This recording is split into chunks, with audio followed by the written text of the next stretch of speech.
Isha. You're alive. Yeah.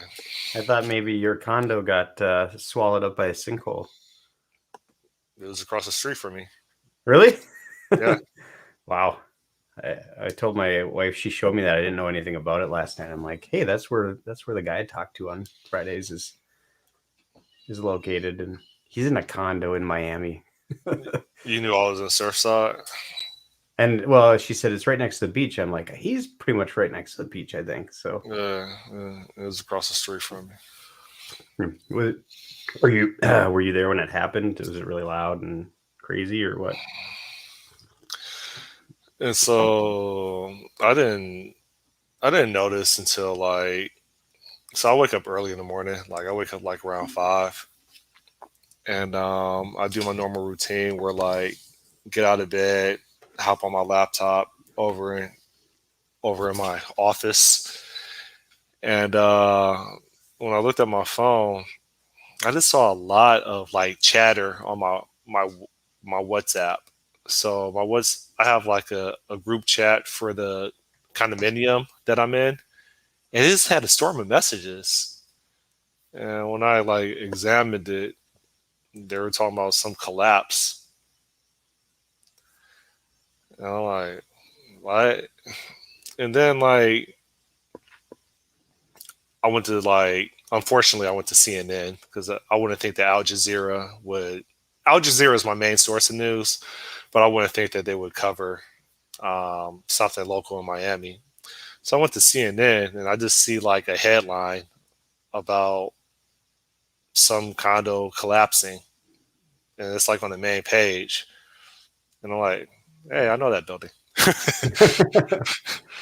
And Jeez. then yeah, so then I just immediately woke my partner up, and without saying a word, just walked her out with me onto the street, and then we just saw cars and cars of law enforcement vehicles. Because, like, I mean, I live on Collins, and so like there is no parking on Collins where I'm at, and so it's Mhm. just weird because you just see a street that has absolutely no parking littered with like law enforcement cars, and then looking above, and it's like helicopters overhead, and this is like dawn, like in the wee hours of the morning, and it's just surreal. And I mean, I'm not sure if it's still like registered with me. It's just weird how like there's literally a million ways to die, and it's just sad. I don't know if it's selfish. If I hope that I don't know anybody that lived in that building that I would cross paths with, I hope I don't, because that's going to suck, right? But I just got my phone off, man, because I mean it's the same pattern. This is how I deal with emergency situations. I disconnect from the grid because like I don't want my phone to get inundated. People that usually don't care about me all of a sudden do care about me when something's sensationalized all over the news. I just don't want to entertain it. So, but how do you, like I'm not a prepper, but I went into prepping mode pretty much like after half an hour of observing what was happening. I immediately I've been stocking like Amazon products in my crib for like a while. Yeah. Yeah, so like that kind of like because my power got cut off, um, and so I can't. They won't let vehicles in or out, or even if they let the vehicle out, you can't come back in, right? And it's probably going to be like that probably for the next several days or so. And so just walking like a mile to pretty much pick up candles and ice bags, um, just because I don't want to go to prison for child neglect. Like I can rough it out, but like now that I have a kid, like my whole mentality has changed about every single event. That if I'm not careful about how I handle it, I'll go to jail for it. So yeah. Yeah, kids are pretty resilient though. But yeah, when I saw that, I just checked and saw that you had streamed 2 hours before, so I'm like, all right, Scott's okay. So, but It's, um, oh, you talking about last night? yeah, Yeah, yeah. yeah. So, but yeah, I don't know that I've had that kind of situation come up where I've been. Of course, I live in a house in the woods, kind of in a wooded area next to a lake, so I don't. Well, I mean, I don't think anybody. You would think that that would happen in like some very, very like probably fourth world country, if there's ever such a thing, where it's something like that just happens because of like just neglect or shoddy engineering. And I'm not saying that's what it was, It but was. Were they saying it was a sinkhole or something like that? Opened up underneath it. I'm not sure.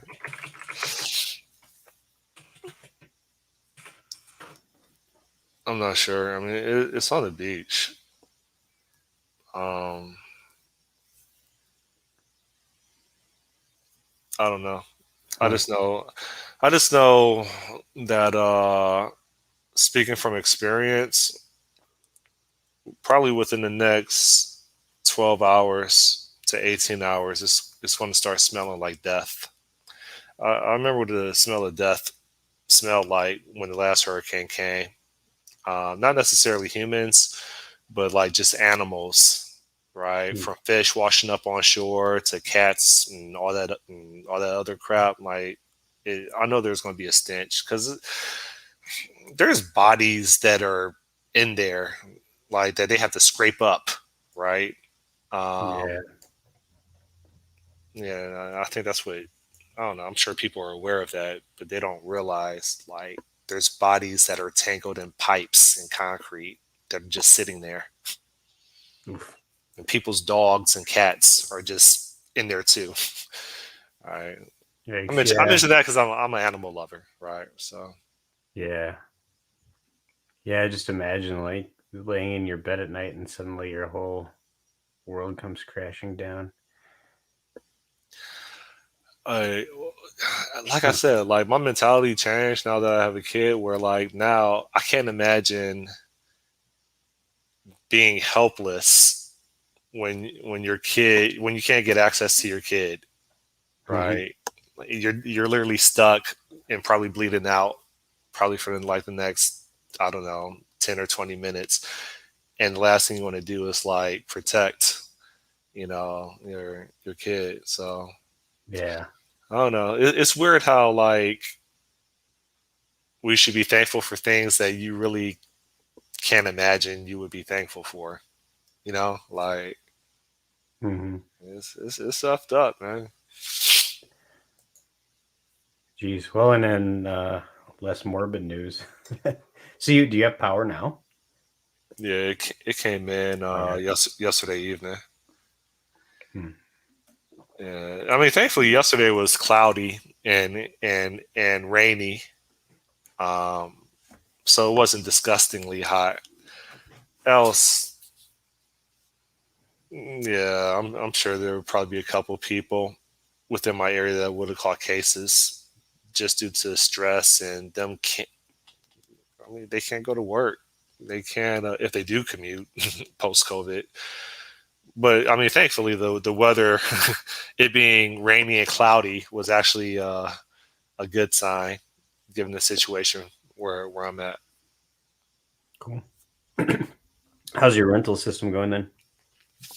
All good? I'll show you. YouTube likes to mute out my videos because I like to play copyright music. Uh, Yeah, they will do that. I think Twitch does the same thing.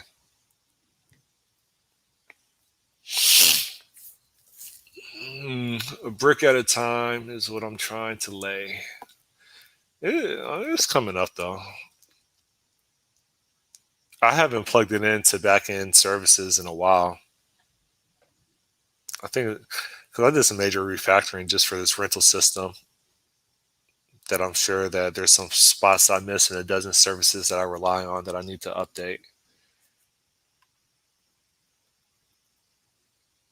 It's loading. Why? Why did I? What's this with Windows 11 and Android? Like, did they say that at a build conference? I'm confused why I'm seeing all this now. There was a Windows event yesterday. I don't know what time it was, but Windows 11 will host Android apps natively or without an emulator. I don't know. It'll just be able to run Android apps as part of the OS, I guess. Is this part of the Windows Universal Platform, I or don't are they just gonna launch an emulator? Like, I don't. I don't know exactly what they're doing. The technical specs of it.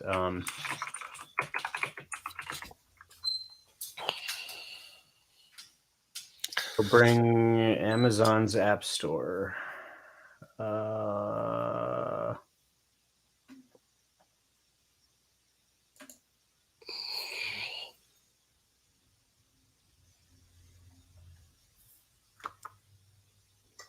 oh, he'll bring Android apps to his new App Store.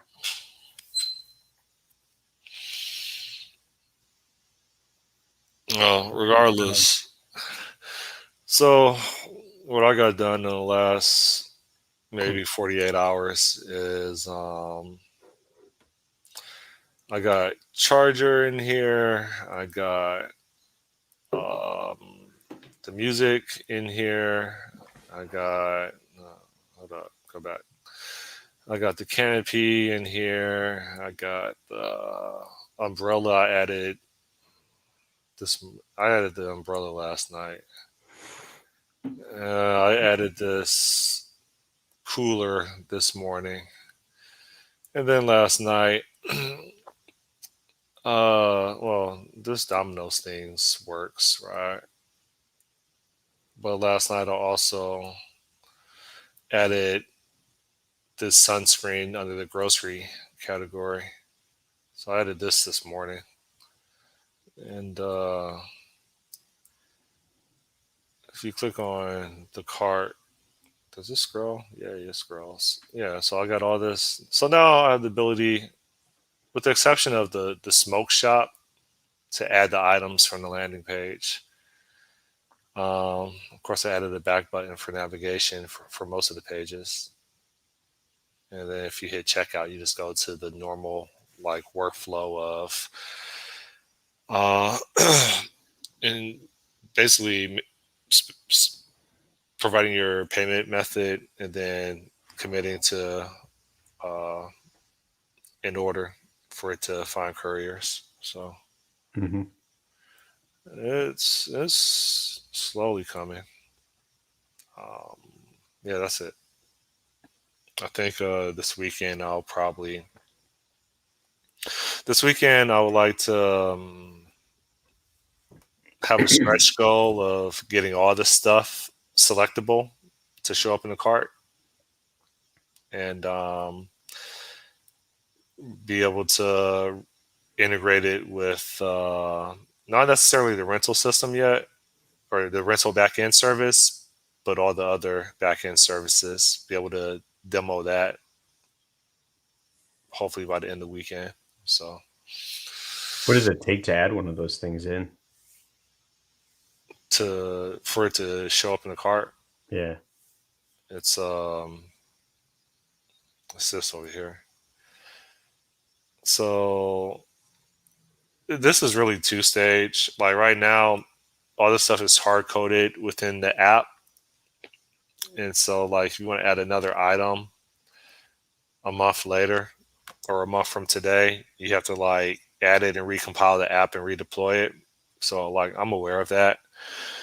But I think the advantage of this is just proof of concept, and then with all of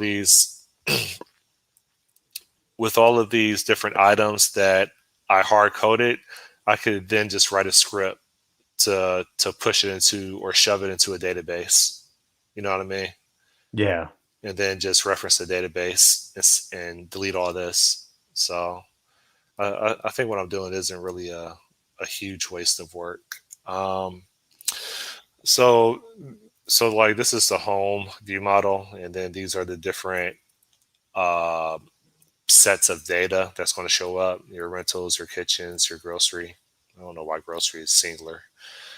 And your smoke shop. And so the effort that it takes is to first, within the view model, follow this convention for any new item, such as like this right here. That would be a new item, regardless of if it's a rental item or just an item in general. And then uh, let's find a better example. And then fill in the structure for that item, like this right here. So this is sunscreen. So assign some values for the sunscreen model, Mm-hmm. name, sunscreen summary, sunscreen description, and then all this other hunky dory. I have no clue what hunky dory means, so I'm going to use that in my vocabulary. And basically, when you have that, then you have something that looks like this. All right, for a grocery item, and for a rental item, you have a summary like this. Mm-hmm. So that's the effort that it takes. And yeah, I had to refactor my shopping cart. Here's a question. In your web development, do you ever find yourself either do you find yourself having a controller that has a dependency on another controller, or do you immediately not entertain that and refactor that thing away? Do I have a controller that has a dependency on another controller? Generally not. Yeah, I I mean, guess it depends on. it feels wrong, obviously, right? But that's what I'm doing here. This shopping cart Yeah. right here is a view model, and so there's a number of items. There's a number of view models that when whether it's rental or individual item, when you add it to your cart, it literally just has a view model injected into that view model's construct. It has a shopping cart view model injected into that other view model's constructor, and it just calls the operation on that shopping cart view model. So it feels wrong, but that's all it feels because it it just works, and I get like hella code reuse out of it. Yeah, no, I don't. I've done that before though, for sure. Yeah.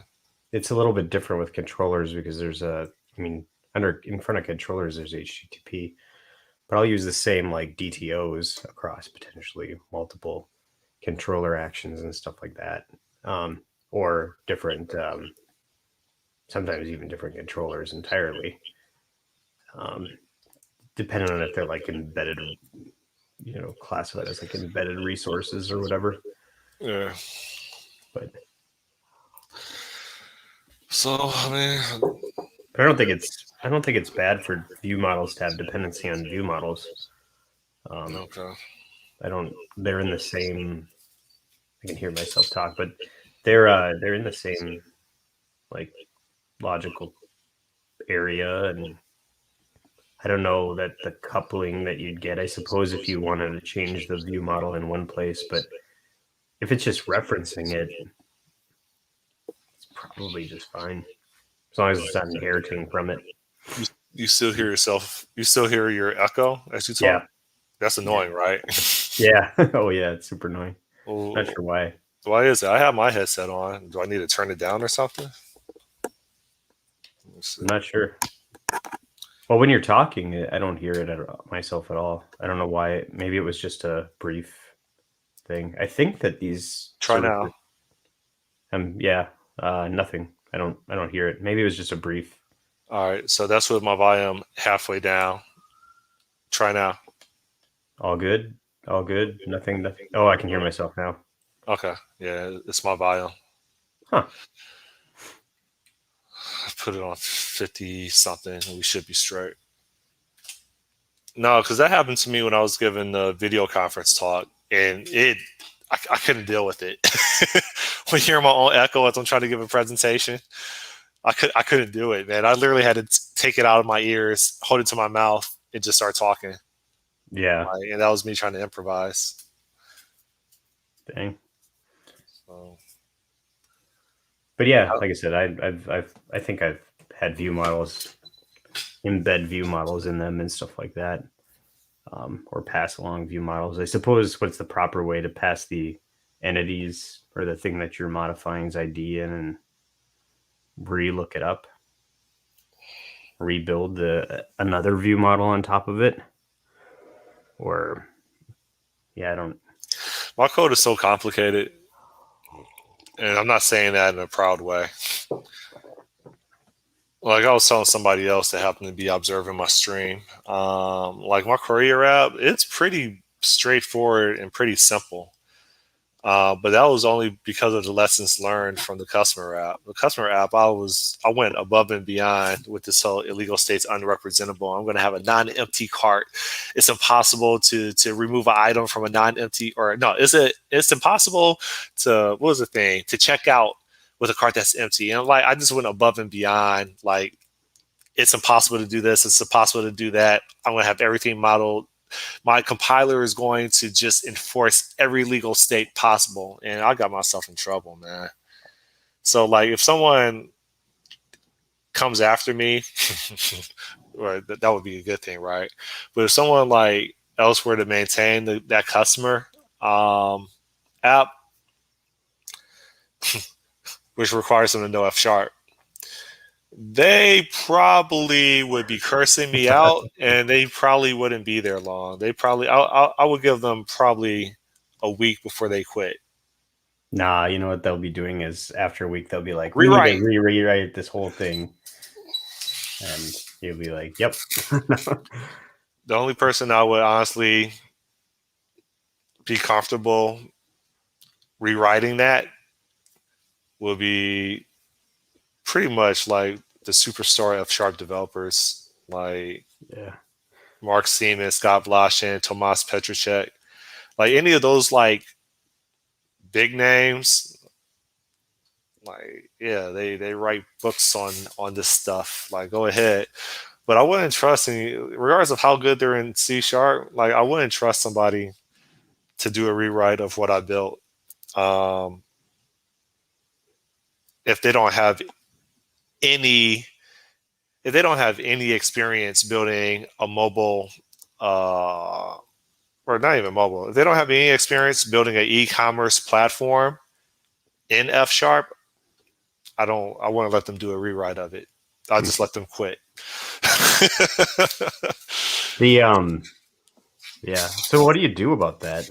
And that's something that because I've run into the same thing. Like I know that there's a way to model something to be exactly the way that you want it. So for instance, I know in like the current context I'm working in, um, I'm allowing like a user to register a host name for this site thing that we're doing. Um, and I created a type that represents a valid host name.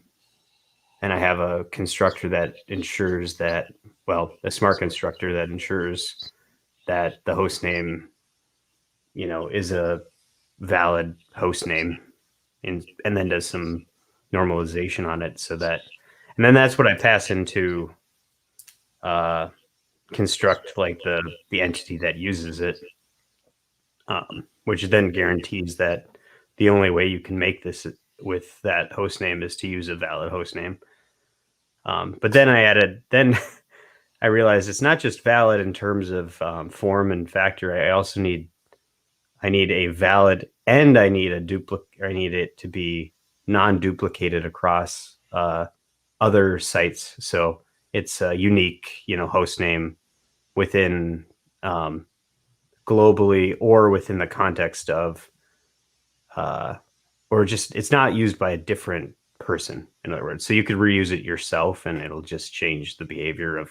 It'll swap it back to being like your principal host name, but so then I would need a type to say, okay, it's valid. And then that valid host name needs to be transformed into a valid and unique host name that then would be passed into this, and eventually just like it feels like there's just the more you model it out, like yeah, it's going to be super tight, but it's going to be it's there's so much more complexity compared to just passing a string, saying and doing a validation task on it, just like a naive validation or more procedural validation on it. Well, I just would have thought that it's kind of weird saying constructor and IO in the same sentence.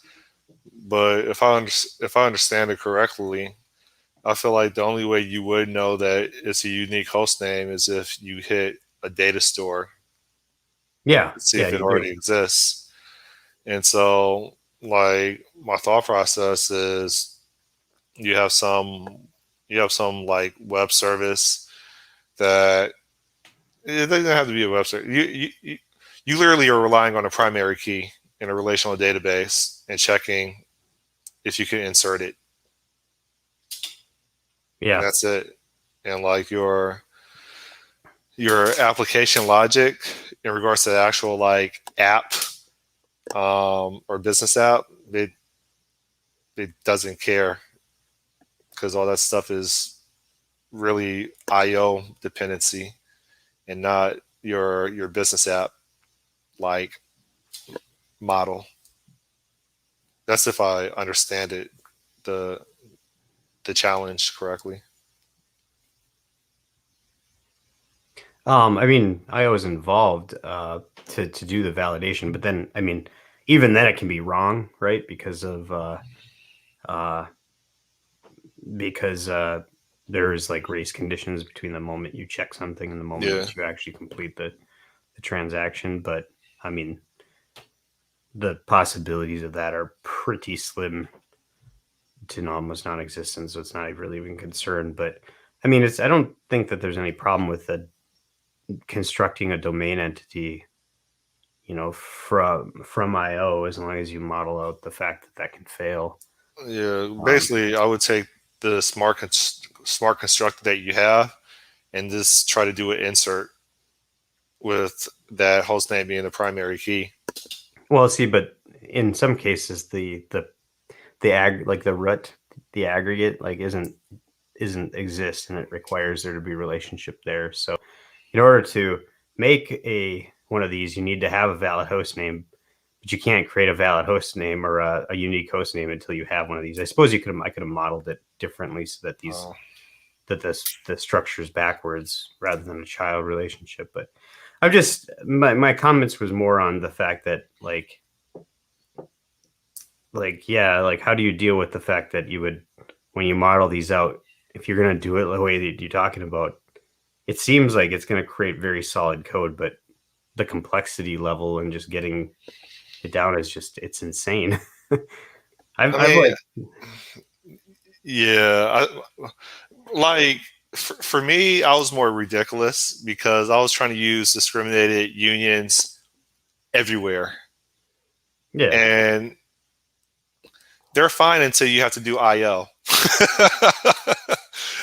They're fine if they're pure business logic, but once you actually have to like render or like transmit, then you just have a proliferation of converters and converters of converters, and that's what I was running into, man. I mean, lesson learned. I'm glad I went through that painful experience, but it doesn't yeah, matter because when I get hired as some senior level developer or some architect, it doesn't matter how much I can. This is me venting. It doesn't matter how much I can tell them. You know what? We could do that, but as long as we understand that there's a strong probability that this is going to happen later in development, blah blah blah blah blah, and like it's weird how you get hired for experience, quote unquote, but then like they reject your experience when you try to call out the consequences of certain decisions.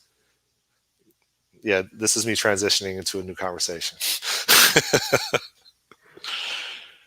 yeah. So I'm The I'm getting converter kind thing of is definitely that's a tricky one. I don't know. I think just keep things simple. Yeah. Yeah, I suppose it depends on maybe it depends on the domain that you're working in and how stringent it needs to be. And I'm thinking about like we have a situation where you can pass in a like a light or dark theme is one of the options, right? You could just pass that in as a string, light, dark, and I mean obviously it's going to be passed that way uh, when you do like an API request. Then you model a type called like theme, and it has the enumeration of all the possible themes in there, and then you have to construct something, and if the construction could be wrong, so then um you have to handle that as a bad request. There's all sorts It's a unit of work, right? well, no, there's just all sorts of ceremony in constructing, like you said, doing the converters. You have a untrusted or a data coming from some source that you need to convert into a solid, you know, model. There's just so much ceremony, and I don't know. Feels like there should be an easier way to do it. I feel like you could use I feel like somebody could use source generators in C# to build out smart constructors. Um, Like my issue wasn't smart constructors. My issue was my overuse of discriminated unions that required con- like conversions or converters anytime I wanted to render, aka display, or write out to a database, or not write out to a database, or but send over the wire. And it just it just took forever, man. Um, so yeah, my argument is not against like smart constructors and having your compiler enforce that. It's when within like a functional language you start using discriminated unions so that you can ensure with a smart constructor that, and in this case it's a single case discriminated union, that which may be optional if you're doing this in C#, and it seems like you found a method to do that, where where you try to say like this data entry, which is going to eventually hit a database, cannot exceed more than 50 characters, right? And so you think about a business application that has a registration feature, has a payment method feature, has a all these different features that require data entry, and all the different um, like converters that you have to write because you want your compiler to do all the heavy lifting, and there's going to be no runtime exceptions at all. And that's the part that I got in trouble with. So I don't think you have to worry about that in C#. And now that I'm more educated, I'm not going to worry about that anymore in F# because I'm not going to use it. Not for that. Gotcha. It's the same thing with page navigation. I was trying to use discriminated unions for that. That was a bad idea. One could say is maybe it's not a bad idea. Maybe I don't know discriminated unions as much as I should know it, and maybe I just need to figure out how to use them wisely instead of using them in the wrong context. So I can see someone making that argument. Hmm. Started to use a library called OneOf in C# to do effectively like a discriminated union, versus like creating my own types and stuff like that. And It's a pretty nice yet you library. just don't want to create a F# library and just rely on that periodically from your C# clients. You just want to take C# and just try to implement the F# like features. Yeah, mold it Okay. to my will. Yeah, that's like I tried my best to write object oriented programming in C for the longest time. It works pretty well if you can get the patterns down and follow it, but there's some things that it always just holds you back. But I don't know. How far did you get? Who does that? A lot of people do. It's Did you have generics included? no, No. we did have I things. already knew the answer to that. Yeah, no, we had generics for a certain like using macros Hold on. in C. Who is we? I thought this was your own little No, this was at my first job. your I first wrote a job. You guys were doing object oriented programming with. Why weren't you using C plus plus? so we were on an VAX or like a VMS system, and we didn't have a C++ compiler, and everything had been written in C for ages. Okay. There's just a lot of procedural code out there, but for certain libraries, I was trying to switch over to using this more of an object-oriented style, and it's not really that much different, other than you don't have garbage collection, and then you don't have what is it? You don't have garbage collection and certain like things you can do with I don't know, interfaces and stuff like that. Polymorphism. You can get polymorphism. Okay. It's just it's just a little weird. So um, it's actually kind of like pseudo polymorphism, but you can get inheritance by saying, so if you have a type, I'm trying to think of a good type, like an animal or something like that, or whatever, and uh, let's just say that it has a property like numbers of feet on it or something like that, and that's what is on the animal class, or not a numbers of feet, maybe I don't know, name. Screw it, name is on the thing. If you create like a class called dog, or a struct called a dog, and as the first member of that struct you put the animal struct, then the memory map lays out the exact same for both the animal and the dog. So what you can do is pass a instance of the struct, the dog struct, um, into an animal related procedure, function, or whatever you want to call it.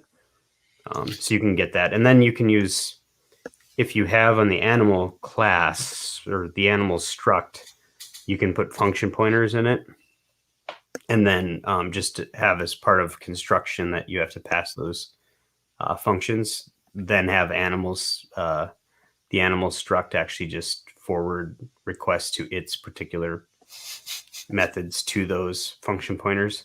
Did you guys succeed? I thought it was pretty well. It was just, this was more just me doing stuff within my my own little world, but it works pretty well as long as you don't try to do too many advanced things with it. Okay. Like it's a pretty common pattern to follow, this object oriented style, where you create a struct and then you have a like a create method or a function, and then you have like a destroy, and then you just have a series of you know objects related or methods related to it, or functions, where you pass the struct as the first, as the first parameter. So I don't know, it works. Have you ever had somebody on your team that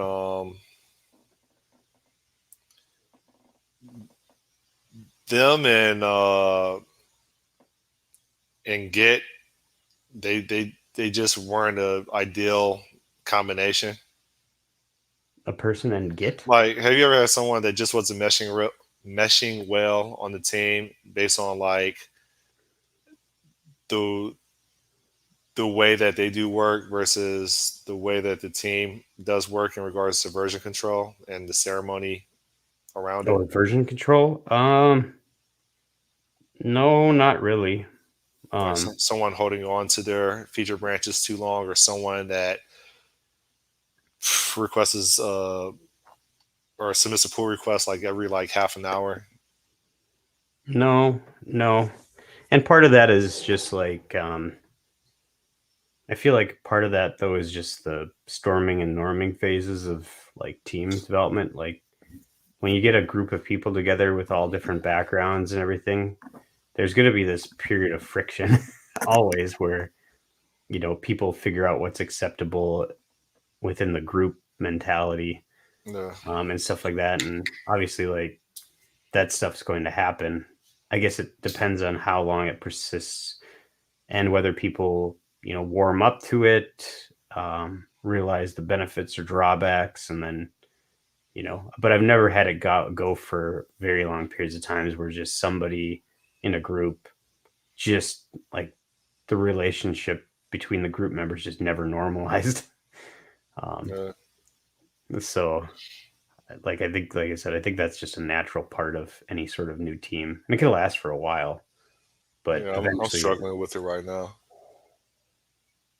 Uh, I don't know. I'll submit a pull request, and it'll just sit there. I'm like, man, I'm going to keep being productive. Like, and this other feature that I plan on building next, well, it depends on the code that I submitted for a pull request that's not being reviewed. And I'm like, F it. I'm just going to keep on working on this branch.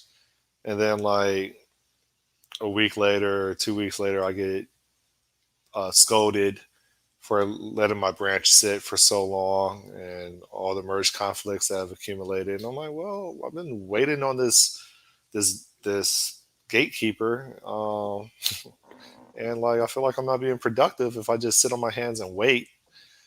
And so then they're like, oh no, just let us know.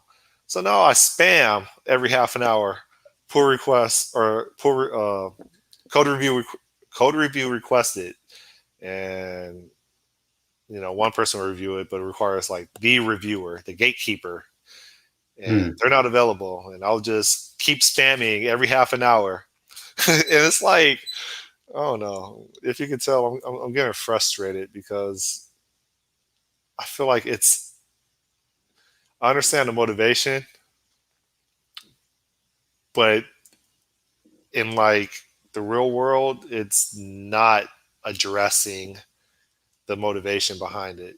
yeah, well, that should be like a retro item that the team discusses, and then if it's not benefiting anyone, the practice should be stricken, or you should at least try without doing it for a while. So if there is a singular gatekeeper that has to Yep.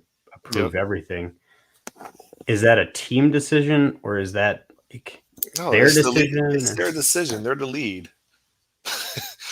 It, Yeah, well, that's you the would thing think is that, you would think it would be a team decision, but like, what's yeah, the likelihood that the person that assembled the team is going to then have the team dictate their initial vision of how they want things to be laid out that they're being held accountable for, right? And they're the lead, so being a lead, what's the likelihood that you're going to believe that there's people that have just as much or even more experience or architectural knowledge than you do? 9 times out of 10, like if you're a male, you probably have some type of ego. I know I do, and that sometimes it's a challenge to like let go and let people that you hired as seniors that have experience of what not to do because they made those mistakes help you, right? But I don't know. I'm getting frustrated, dude. yeah, I don't know. Like I I I'm okay with like having one or two reviewers required on a PR. Um, and a lot of times, reviews, nobody really, unless you're working on the exact same like area, generally 9 times out of 10, people don't understand what you're doing. They're just looking for syntactical errors and stuff like Yeah, that. Because they just, the concept of they're not as immersed into the domain. So you're actually more knowledgeable, maybe not about programming, but the actual domain than some people are. Sometimes it might be, the only exception would be is if you're coming into a situation where somebody's worked on something and you're helping them, and they still have knowledge over it. But then you just require, or generally will depend on their review. But I don't think that, you should have the team lead must review this before it goes in. Like that's just a and bottleneck then. it's not in production. Like this is a greenfield project that's quickly turning legacy. Like Yeah. it's not in production. Like why do we have all this ceremony it's not in production. like Yeah. like we can like figure out concerns. Everybody can see it as soon as it gets checked in, right? Like this is me advocating trunk based development, um, which is true continuous integration. But yeah, it's been bothering me, man. And Yeah. so I'm trying my No, I'm best to just keep my mouth shut and collect a check. But it's like I can't do like stellar work, man, because it's I keep having to wait, and I'm like go. My whole personality is like go go go go, and the environment that I'm in is mm, like I understand the motive. I keep saying I understand the motivation, but it's not working for me. It's not. yeah. Yeah, there's well, I'm very warmed up to your point of view too. Like I want much more fluid development than what you generally get out of a organization. Like big one for me right now is like tickets, like and filling out like Jira tickets or you know like Azure DevOps tickets or whatever, and having to try to like compartmentalize, you know, unless you're going to have the exact solution specified up front, you don't know necessarily how that story is going to play out. And to try to say that the development tasks are going to actually convert to the exact QA tasks that need to happen, like it's just I think it's a wrong mentality. Like from a single story, you might have like two or three actionable single testable units that need to be like verified, or you might want a QA person to verify. Um, but like how so you split the tickets, but then like your velocity gets all like that whole like I just want to just go like Yeah, it's like I'll tell you what you need to test and you tell me what you find is wrong because you kind of generally know what this is and I kind of generally know and we'll document as we go and let's just be flexible about it. But I'm curious how SpaceX. I wonder if they do Scrum and if they do poker planning. like, they might, but the thing is that safety critical versus non-safety critical, like there's a huge difference. There's I mean, I know it's waterfall. It has to yeah, be for the most in the part, world of like or mini waterfall. yeah, in the world of like you know, any sort of like business where you're just selling goods in some way, shape, or form, like you just need to move fast. That's and add new features and stuff. It's a different paradigm. And then as long as you just focus on good construction techniques, you shouldn't have to worry too much about getting stuff too wrong. But the other thing I was going to mention though is that this could be like a working styles thing too. Um, so like it's kind of lucky. My first job had this like working styles thing that they would have you do, where like team members would kind of like rate you, and then you'd rate yourself, and then you'd get this like classification based on their ratings. Um, and regardless of that, the there's these quadrants that you have, and there are people who are like considered drivers, and there's people who are considered analytics, and there's amiables and expressives. You're probably in this driver category with me, where you want to move, move, move, move, move, and whoever you're dealing with is probably in this analytical quadrant, who wants to have all of the knowledge up front and be very, you know, um, uh, careful about how things are constructed, or at least in the way that they think should Yeah, be constructed. But yeah, you know what the difference is? Is yeah, I think my personality type is like go go go go go, but my personality type is also has to be testable, has to be testable, has to be testable. So it's not like it's not throwing code on the wall and hoping that it sticks. Like I'm not a what's it called, a code slinger. Um, it's like I'm trying to quickly get feedback as I push code out, right? And so like, but not just the current organization I'm at. pretty much throughout my career, with the exception of maybe 2 shops, they don't know how to. They don't. They don't understand testing. I'll just say it flat out, right? They majority of shops will say they know how to write automated tests, but they don't, right? Because if they did, we wouldn't be going this slow. We wouldn't have all these checks and balances that just keep slowing us down and results in lower quality instead of the opposite. And it's just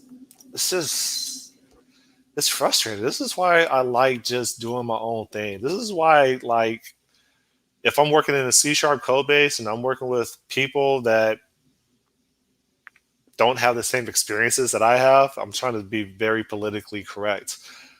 This is why I look forward to just working on my passion project. It is a more modern, like, language, and now I could just continue.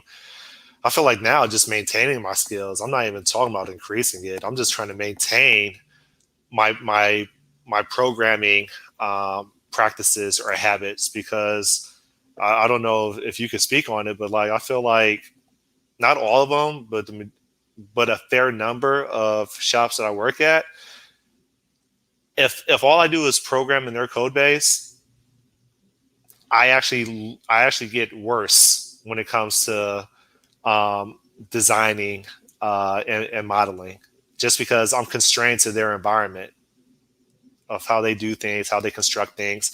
And there's a pressure within the organization to be consistent with a legacy code base, right? So I have to have my passion project just so I can maintain my subconscious rituals or way of doing things. So that's it. Yeah, no, I get it. This has happened, I think, to me before too. Is you get into something and you get into rhythm, and initially, like at least in my last job, I was very, focused on doing things a certain way and of providing a certain quality and whatever. But the if not everybody's in that same vein and they just sling code, eventually you just start slinging code too, because there's no way to keep up with the amount of the change that's being pushed through, where you can say, hey, refactor this entire thing you wrote because it's not in the it's not as solid as I would have liked to have done it or seen it. Yeah. but um but yeah, I don't know. That's why architecture is probably pretty important, is to get the patterns in place in one of these that is good up front. I know I'm being negative and cynical, but like it's me being frustrated, because you know what architecture is to majority of people or the majority of shops. Architecture is the directories that you create within your solution explorer. That's all architecture is to them. It's a big part of it, though. No, they literally think that this is. They think architecture is. There's going to be a folder called views. There's going to be a folder called view models. There's going to be a folder called models. Yep, that's our architecture. And so it's like there's just a disconnect, man. Well, And I that keep is an telling myself, architecture. no, it's It's not. It's not architecture. It's MVVM. you're throwing, you're taking a whole bunch of files, and you're deciding it to put under another file. That's not architecture. Like architecture is reducing the risk of a project failing, right? It's decisions up front, right? Now people admit architecture has a lot of definitions, but one of the tenets of architecture is reducing risk. That's what it is. One of the tenets, Yeah, one of right? the manifestations of that is putting things into structures that make sense and are repeatable and separate No, concerns. I would argue that's just we put things in folders, aka buckets, for cognitive load. That Yeah, that which doesn't reduce reduces the risk. risk. That reduces the risk of, instead of it taking me 5 minutes to find a file of 500 files, and now it takes me like 30 seconds. Like that's that, but it doesn't reduce the risk of engineering a system. It's just a file, right? It's how that file is composed that reduces the risk and how Yeah. it plays nice with others. Okay. So yeah, I get what you're saying. The distinction here is that just the folders existing is one thing, but there's a pattern there that the folders represent that you're supposed to follow. That's Yeah. separating the concerns, and that is architecture. It's saying that you don't mix your view logic in with your view models because it'll be make Oh it no no no no break in terms of no no no testing. no no. But we do that. Yeah. Even when I called it out, I'm like, you're requiring us to write automated tests, but we're including our views with our view models, which means that we're not really separate. If a view model is supposed to be separation of presentation from business logic, we're not doing that. And so then in my code reviews, and now I stopped code reviewing. I just stopped. Unless you explicitly tell me to code review, I'm not going to do it, right? Because in our code reviews, what am I seeing now? I'm seeing navigation to pages done in the view model, but automated tests are required. Isn't And it's that like, fine though, as long as you're passing in like a navigation? Okay, so if you do like an upfront, like some sort of global, or you pass in the actual page, but if you put it behind it like an interface, or you pass in a delegate, and you're just saying like it's totally testable to say that when this command runs on the view model, that the result is that this page is navigated to via this navigation delegate. is that what you believe? Yeah, I think so. Okay. So now your view model has to have a dependency on the UI framework. No, it has to. It does if it's doing navigation to another page. No, it has a dependency on an interface or a delegate that is responsible for some sort of navigation. It's the It, abstraction of navigation is what it's dependent on. it, it can raise an event through a delegate. So you say like public void, my delegate, and then within parentheses some argument, and then you it's the say same thing. public my delegate my event, and then whatever. You can raise that event, and then on your view model, and then your page or your dedicated application logic class, whatever you want to do, it can receive that event from the view model that it subscribes to, and then perform that within the presentation layer. Yeah, Yes. it's the same thing. It's just semantics, though. No, it's not the same thing. Raising an They're literally registering okay. registering an event on something that then you call is the same as passing in an interface, like an instance of an interface that you call. It's the exact same thing. The pattern is the same. There's just tiny semantic differences, though, isn't it? Okay, so try to execute an automated test or quote unquote a unit test on when someone clicks a command, and figure out why you get a runtime exception on your view model. The reason why you get it is your view model now has to have a dependency on a UI framework. The whole notion of MVVM is to separate your presentation logic from your business logic. That was Okay. and your view model is supposed to be the mediator between the two. We must right? be thinking we're Two different probably things. saying the same thing, because I'm like, I wish I could show you the code, and then we can have a healthy discussion about it. But like your view model is the whole point of a view model is separation of concerns. That's the whole point of it. It's the whole point of it. Like juniors will say, no, a view model is for you to do data binding, right? But in the grand scheme of things, it's to separate the logic, the presentation logic or rendering from your domain logic. That's yeah, the whole point of it. What and they're so that doing, you can, but it's also so that you can test those, the interactions of the UI too, right? no, you're not testing the interactions of UI. What you're doing is you're testing the commands that the UI invokes, right? The UI is nothing but a client.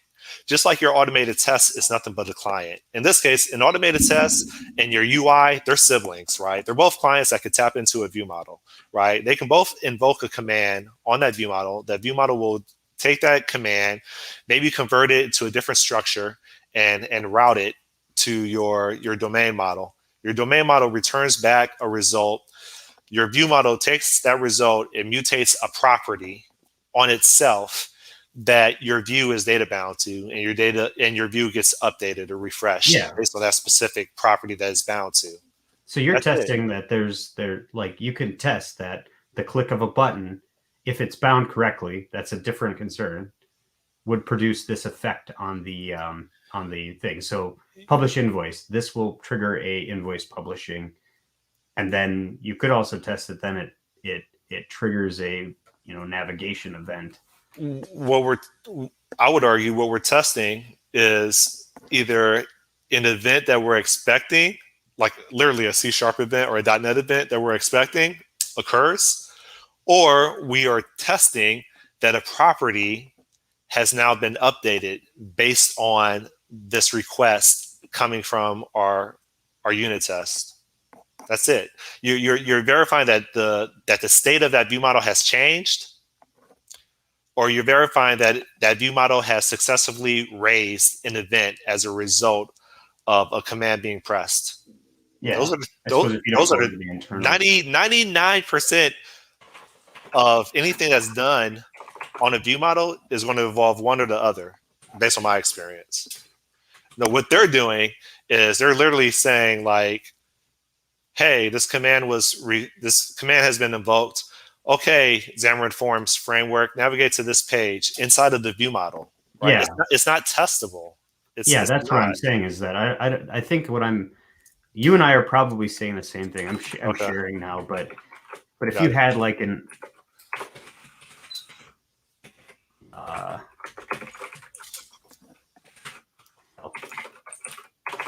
I'll keep your sanity and just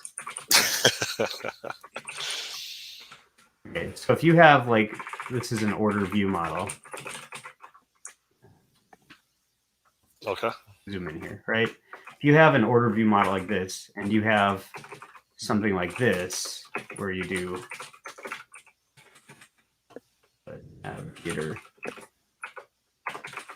I mean, this is all just dependency injection, classic dependency injection. Yes, right? and I'm glad that you actually showed an example, because I'm okay with an interface, because the interface doesn't have a dependency on a UI framework or any third-party library. It's just an interface, right? That's not what they're doing. They're literally saying Xamarin Forms dot application dot current dot navigate or dot main page equals, and then orders page, new orders page within the view model. They're doing that. Yeah, because this should be something like the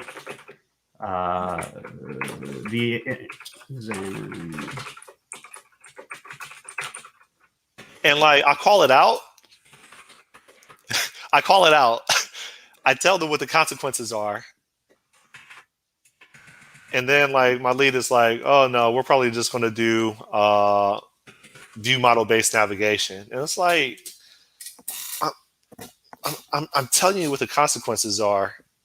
You say that we need to provide automated tests as acceptance criteria, but you guys aren't testing the commands. You're only testing that the loading of the view model, so that your view has like your list view is populated or whatever. So it's just a disconnect, man.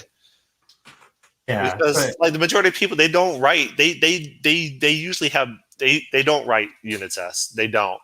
They know how to write them, but they don't in their practice, in their professional practice. They don't write them, because if they did, I wouldn't have to consistently try to help them understand the consequences of some of their quote unquote architectural decisions. So I'm gonna get fired probably in another 2 weeks, but I need AMG to go up, or AMC to go up probably another 20%, and I won't mind as much. All right, so what do you have? But yeah, so it's basically like, imagine there's a relay command or whatever to submit, like the submit method, and like you would have this. I want to do that. This is purely testable though, right? You can verify that on click submit, whatever happens, and then navigate is called with success page. And if you could structure it entirely like this too, event So here's my problem with this, and it's okay if you disagree. But your view model is not supposed to know anything about presentation at all. Your view model shouldn't even know what a page is.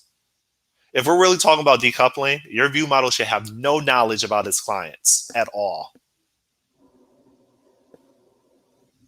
And so that's one of the what I'm trying to beat into my team, because some of their naming conventions that they use within the view model, like they literally for their class name they'll have like order page view model, and in my code review I'm like, should a view model even have any reference at all to what a page is? And so like I keep trying to like slap their wrists, but it's not working. And so like so what do you have now? You have orders. Yes, that is perfect. Yeah, they're syntactically the same. Other than that, you're specifying. Like, I mean, they're exactly the same. Other than that, you're specifying in terms of testability, they're the exact same. In terms of this, the only thing that is like you're coupled to the existence of some sort of success page. Yeah. Although You're I don't know referencing that presentation within a dedicated class that should have no clue who their client is at all. Like I said, your client could be an automated test, and if you uncomment out the previous code that you had with navigator.navigate success page, well, yeah, that's quote unquote, I guess, fine for a UI framework, but that's not. I would argue that, and I'll be nitpicky, I admit, but if your client is an automated test, then it's kind of like weird, right? Your translate your view model shouldn't know who its client is, and when you're making references to UI, you're more likely to constrain the view model to presentation logic than for it to be agnostic to who its client is. And if we're talking about engineering, then most people would agree that yeah, you should lean more towards it being agnostic than having any type of reference at all, even if it's not a, a compiler reference. Yeah. So maybe this is a middle ground that you should have stride for, is doing something like this, or even you could make this a delegate too. Like, I suppose you could even have passed it in as a delegate, like on whatever. Maybe this ideal they don't really want to get to is where you pass in this, or even like a on submit delegate or something like that.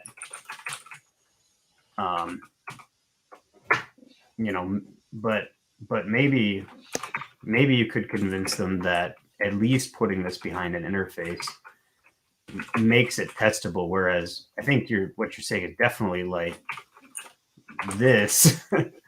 What is it, Zam? Yeah, they literally have the UI framework sprinkled inside of the view model. Like this put in your view model is definitely makes it impossible to test it, because you have to mock the Xamarin Forms. And they're doing the same thing with like third-party libraries. So like Sync Fusion, they have references to that inside the view model, right? And it's, yeah, I'm not sure I know what Sync Fusion is. Sync Fusion is like Telerik. They're a competitor to Telerik. Oh, okay. All right. Right. And so they have like Sync Fusion controls that are referenced inside the view model. And it's like, I'm doing this and I'm like, that's not, and I when I'm doing the code review, I'll write a dissertation and then I say, hey, let's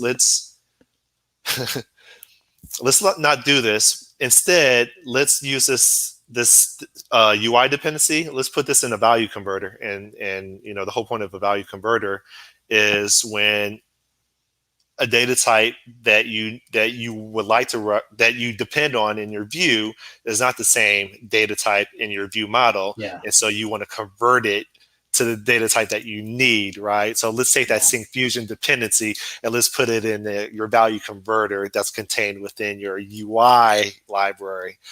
Nope. Yeah. Yeah, but maybe No. maybe like I said, you need to find a middle ground here and something that feels familiar to them, but at least it's better. Like I think that putting the navigation behind an interface, that's definitely a better pattern than calling in terms of testability. Like that would at least give you testability, and you could argue that that shouldn't belong there, but it like Your view, well, I it's would argue. I slight mean, it's syntactic. better. It's Yeah, better than what they have, but I would argue that your view model shouldn't even know what navigation means. Why would it? yeah, I guess unless the requirement is, I see. I don't know. I maybe Mm, will disagree with you there, but that comes down then to I think that comes down to more of the philosophical bits of it, like versus you're the so you may be missing. There's two fundamental and I know we got to probably end here soon, but I mean yep. there seems to be two fundamental problems with it.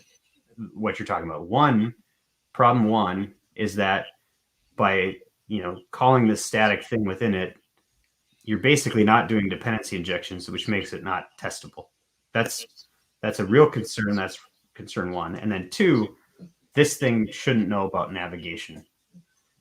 Um, this is a philosophical architecture question about how the separation of concerns should play out and all that. This is a testability inhibiting ability to do something. Maybe what you should do is argue at least to stop this. Hey, Roman. But maybe what they're focused on is this architectural bit that is more of a philosophical thing, and they disagree with you here. And I kind of disagree a bit too. But I don't know if I can explain why. I just feel like there's a tighter relationship there than we give credit for. But Okay. at least you could, if you stop focusing on whether this should know anything about this and start focusing just purely on the, hey, this practice is making this untestable, and here's why. I cannot mock this. Or I cannot do something with this. I've said it already, but the thing is it's the whole team, and it seems like they all share the same experience level. Yeah. Then the other thing is next time you're working one, just do that middle ground one that I had. Just make a navigator class or an interface like that. Plop that behind that, and then show them the way. Yeah, I think I'll do that. Thanks for like doing that, because I mean that's a lot. It's a lot better because it. None of this would happen if they just simply separated the views and the view models into separate libraries. It's because they put it in the same library that now we're wasting time having these discussions. Now it's a perfect example of an architectural decision that the consequences are when you need to get stuff done, you you can get it done, right? It's just going to get you in trouble later, especially based on the size of the project that we're working on. And so like the whole point of architectural decisions is to reduce risk. And now we're enabling it. But I'm trying my hardest not to be a chef in the kitchen, right? I'm trying my hardest. And so like I gave up. I'm just going to collect my check until I get fired. And that's it. Yeah.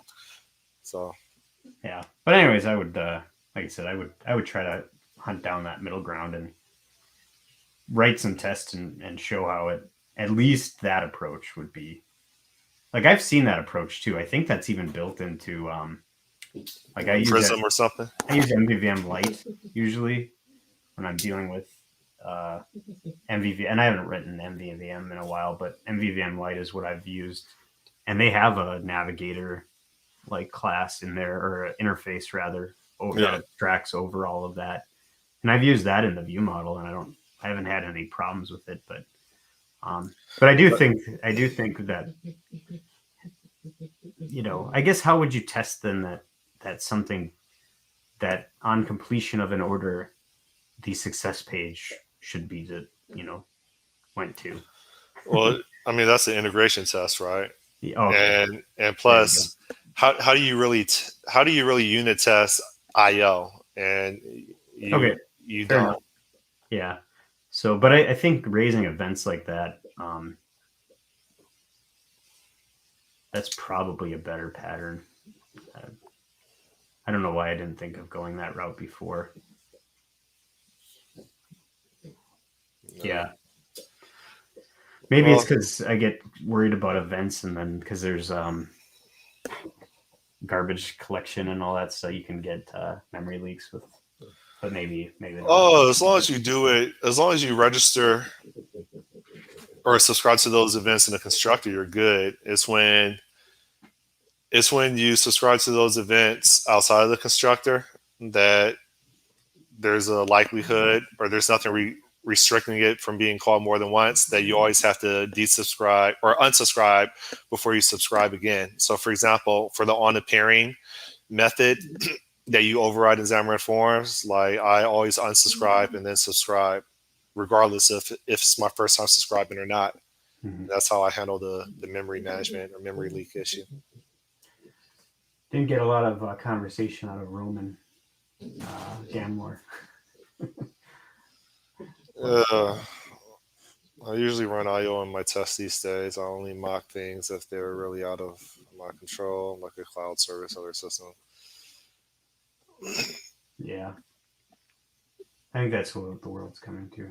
Just mock beyond the boundaries, and there's no reason to write unit tests in the implementation I details. think we're all I think we're all fans of pure unit testing. Doesn't provide much value with the definition of pure unit testing, right? Yeah, But like if you're targeting like a controller or a view model, I'm all for it.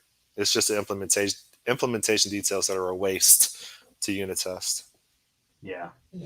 I've also realized that anything with any framework is pretty much like a waste to try to do unit testing on with too, because MD frameworks throw such a harpoon into like the predictability of your application unless you like put it at the outskirts. So I haven't messed with Unity framework in a while. yeah, it's just there's like yeah, it's like it necessitates integration tests. So why would you even concern yourselves with writing any sort of unit tests around it? But anyways, probably good time to call it good. So All right. I'll Thanks for checking up on me, and we'll catch up. I'll spend time hoping that AMC goes up to Oh, did you 100%. invest? No, I didn't. Uh, People were, like when Dogecoin tanked a bit this week, they're like, "Oh, Doge." It's like, yeah, it's kind of recovered a little. I'm debating if I should actually start buying in some more crypto after I Yeah, lost like half of it. it's like yeah, it's on a dip right now, so it's Let me I see don't where know. Doge is at. Last time I checked Doge, it was at but it was at like 22 cents. It was 26 cents last time I checked it. Um, it went down to almost 20 cents or below 20 cents for a while there. Yeah, it's 24 cents right now. Yeah, I sold off. I think I've got slightly under 5,000 Doge coins. Oh my god!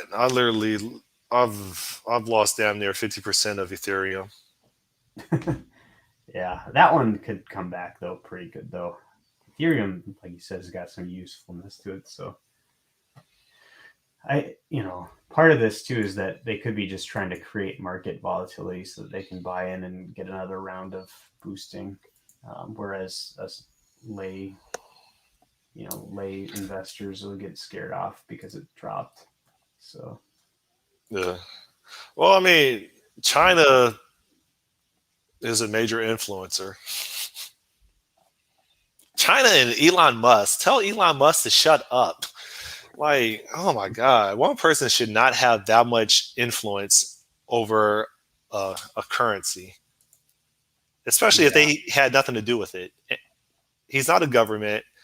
He's no, he is a cult leader, man. I don't understand why people worship him.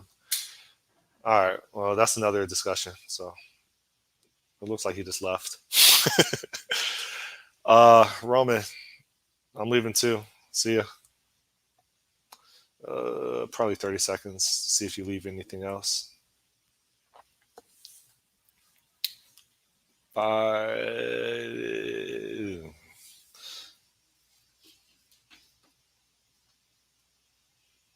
Oh, yeah. No worries. All right. See ya. Bye.